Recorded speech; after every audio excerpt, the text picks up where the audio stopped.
Which one is better, Samsung or iPhone?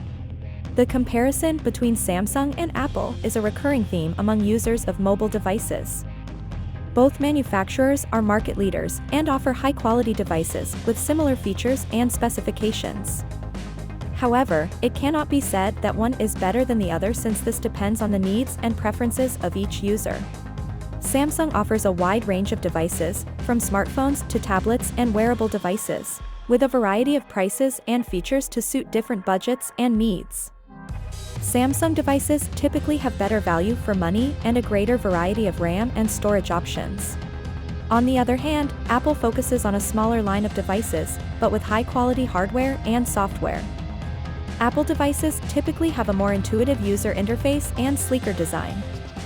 In addition, its operating system, iOS, is very secure and stable.